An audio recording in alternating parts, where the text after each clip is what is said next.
समूचे बिहार में महागठबंधन के सभी साथी हैं, हर जिलों में प्रदर्शन करेंगे और इसका आप सब लोग एजेंडा भी जानते हैं और आप लोगों को एजेंडा जो है वो भेज भी दिया जाएगा। तो जो हमारा संयुक्त रूप से जो पूरे बिहार में प्रदर्शन होने जा रहा है 9 तारीख और मुहर्रम को देखते हुए देश की तिथि को बदल के 7 अगस्त किया गया है और उसमें 12-13 बिंदु हैं, 12-13 इश्यूज हैं, जिसको आप लोग समझ के हम लोग बांटने का काम करें। यहाँ हम लोग सभी लोग हैं और कोई विशेष आप लोगों का सवाल होगा आप लोग 15 तारीख को जो कार्यक्रम होगा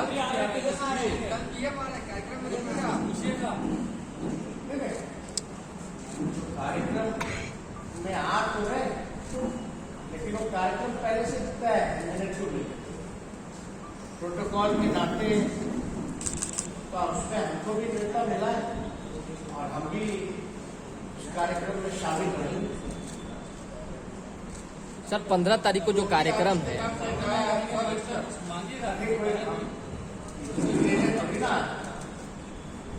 हम मांगना क्या है, सबको उनके पास जानकारी नहीं है कि बिहार को क्या विशेष राज्य का दर्जा का हो, विशेष पैकेज का,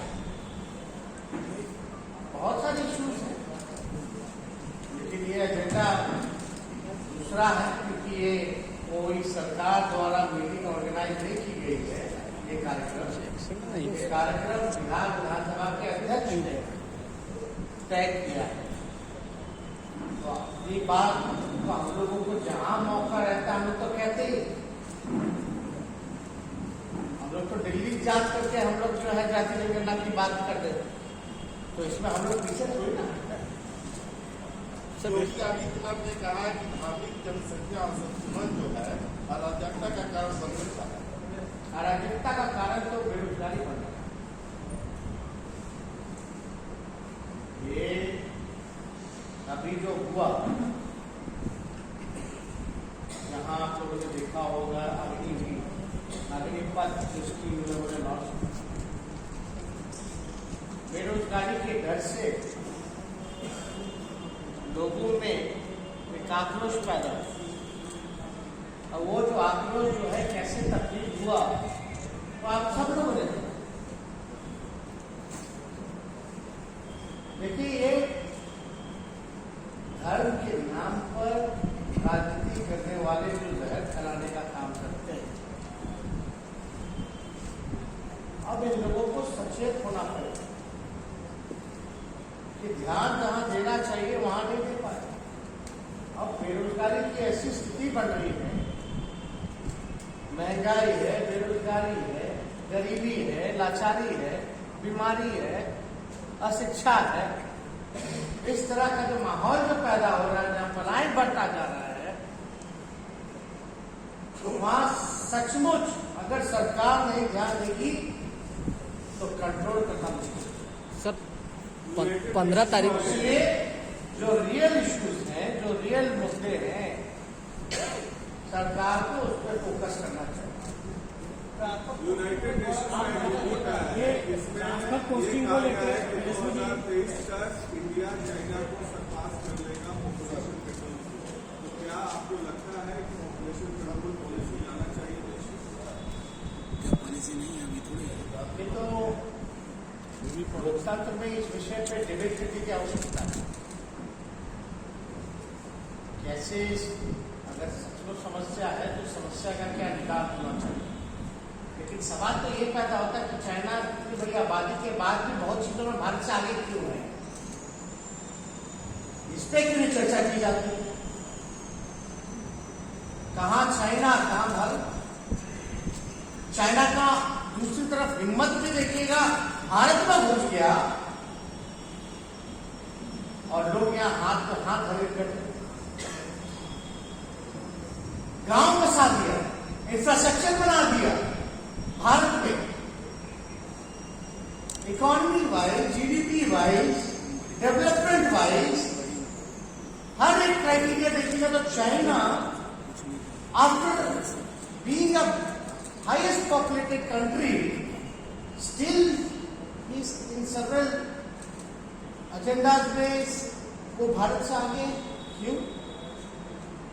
तो इस पे तो चर्चा होनी ना चाहिए।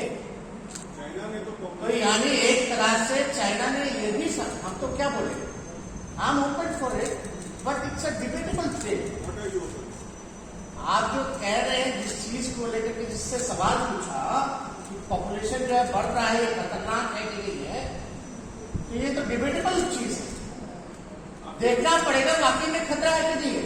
लेकिन खतरा होता तो चाइना और चीजों में कैसे भारत से आगे, या और मुल्कों से भारत तो है पीछे, और भी जो मुल्क हैं उनसे भी आगे, वो कैसे?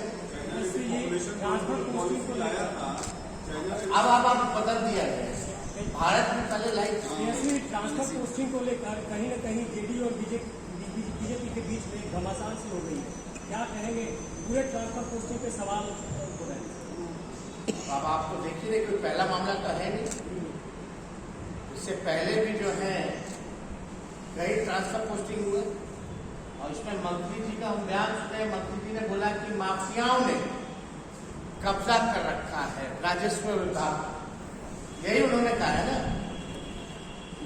तो 17 साल से तो राजस्व विभाग भाजपा के ही पास है, यानी मंत्री जी का कहने का मतलब है कि या तो भाजपा ही ने माफियाओं से कब्जा करवा दिया है विभाग को, या ये सक्षम है ही नहीं कि माफियाओं से ये विभाग छुड़ा था। ये भ्रष्टाचार तो पूरे सूबे में बढ़ी, और इससे पहले भी तो मदन साहनी जी ने इस्तीफा दिया ही था। उन्होंने भी क्या कहा था कि चारों ओर जो है पूरे बिहार में अफसरशाही छाई हुई, तो अफसरशाही तो है ही,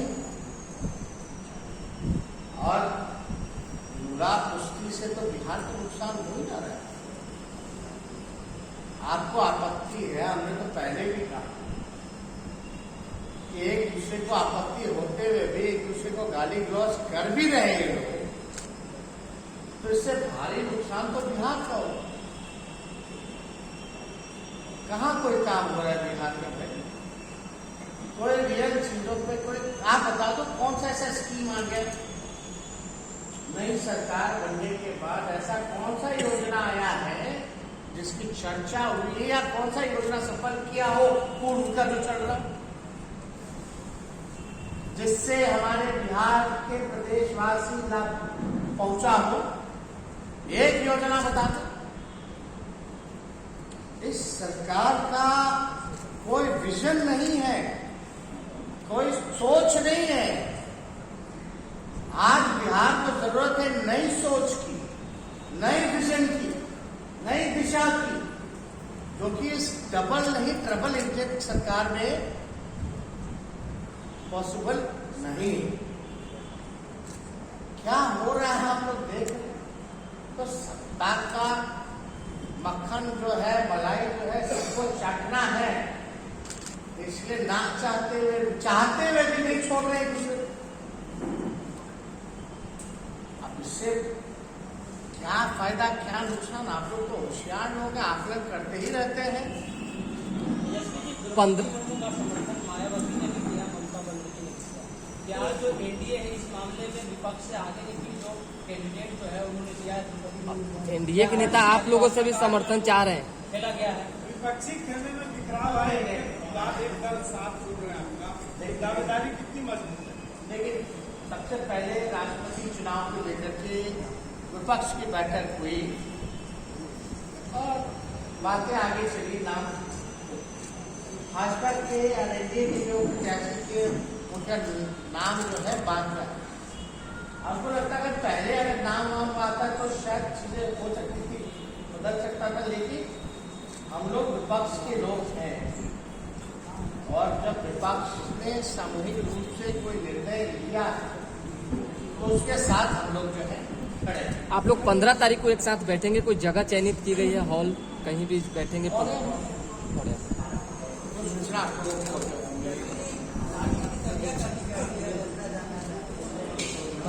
अपडेट मिल ही रहा है। आप मेयर रिपोर्टर हर जगह रहते हैं। तेजस्वी जी एक